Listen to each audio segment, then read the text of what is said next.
আপামর জনগোষ্ঠীর মধ্যেই এটা জিজ্ঞাসা।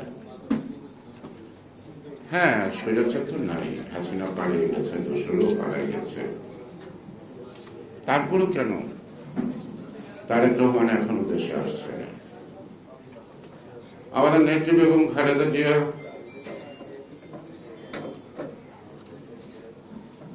উন্নত চিকিৎসার জন্য বাইরে গেলেন, আসছেন,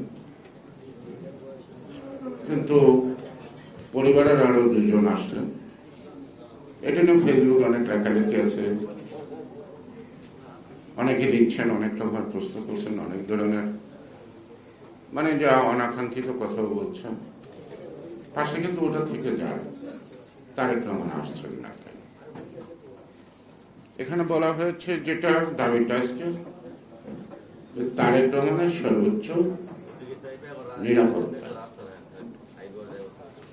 সর্বোচ্চ নিরাপত্তাটা কোথায় দিবে? দেশে তো। তারেক রহমান দেশে ফেরার ক্ষেত্রে কোন গোপন বাধা আছে কিনা এটা আমরা কিন্তু অজ্ঞাত। আমরা যদি আইন আদালত দেখি, আমরা শুনি যে ওনার সব মামলা থেকে তিনি অব্যাহতি পেয়েছেন কোনো অভিযোগ ব্যক্তিকে নিয়ে,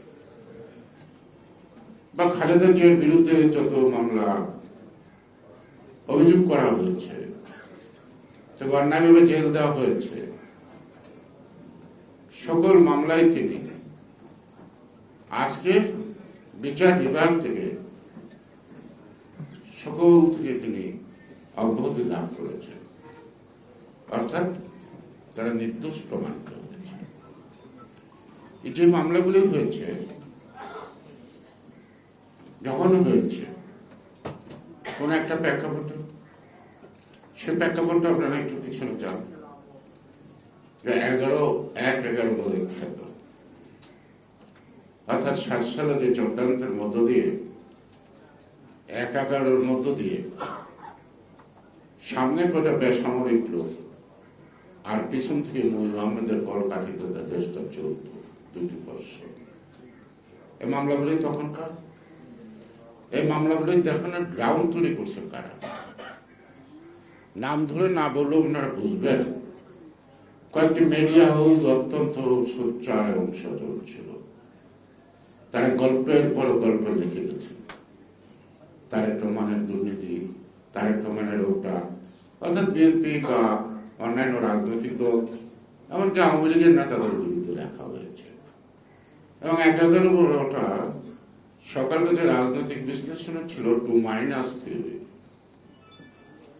কিন্তু দেখা গেল যে না, একটা মাইনাস হলো, একটা প্লাস হলো, ঠিক না? এবং তিনি ক্ষমতা এসে 8,000 কত মামলা, 1/11 সামরিক, আধা সামরিক বা সামরিক সমর্থিত সরকার ফখরুদ্দিন যত মামলা দিয়েছে সব মামলা খারাপ। কিন্তু 1/11 সময় আমাদের বিরুদ্ধে যত মামলা দিয়েছে বা অন্যান্য রাজনৈতিক দলের নেতৃবৃন্দের জন্য যত মামলা দিয়েছে, এখনো অনেক মামলা চলমান। ঠিক এই মামলা এবং একটা জাগরণ সৃষ্টি, বিদ্বেষ বিএনপির বিরুদ্ধে, এবং এই পত্রপত্রগুলো তার নেপথ্যে কাজ করেছেন। আজকে তারেক রহমান মামলা থেকে খালাস, তার মেরুদণ্ডটা যে ভাঙা হয়েছে ওটা তো খালাস হয়নি। আজকে এই সরকারের পিছনে কে কলকাঠি নাড়ে? সাদা সেলিমের মতো সাহস আমার নাই, নাম ধরে বলতে পারবো না। ওই 11 যারা সৃষ্টি করছে, তারাই এই সরকারকে নেপথ্য থেকে নাচাচ্ছে। আপনারা সবাই নিজে নিজে একটু বিশ্লেষণ করবেন, নিজেদের জিজ্ঞেস করবেন, উত্তরটা নিজেই খুঁজে পাবেন। একটা পপুলার স্লোগান আওয়ামী লীগ নিষিদ্ধ করতে হবে। জামাতে ইসলাম তো আওয়ামী লীগ নিষিদ্ধ করছে, জামাতে ইসলাম তো একটা নিষিদ্ধ রাজনীতি। আওয়ামী লীগ করছে না, ন্যায় অন্যায়টা হলো পরের কথা, করছে তো নিষিদ্ধ। জামাতে ইসলাম তো এখনো নিবন্ধন ফেরত পাচ্ছেন না।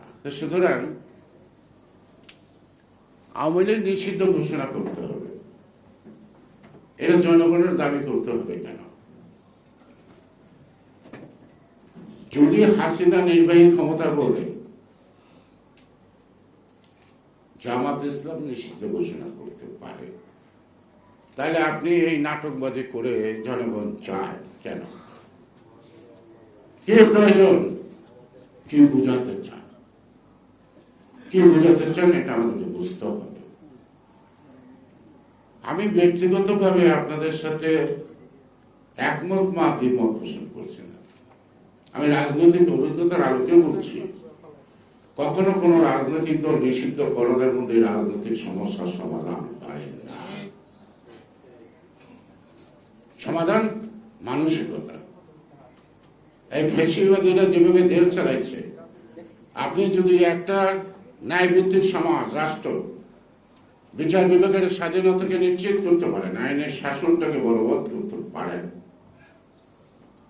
তাহলে কোন দল কখন নিষিদ্ধ হবে সেটা জনগণের মন্ত্রই লেখা হয়ে যাবে।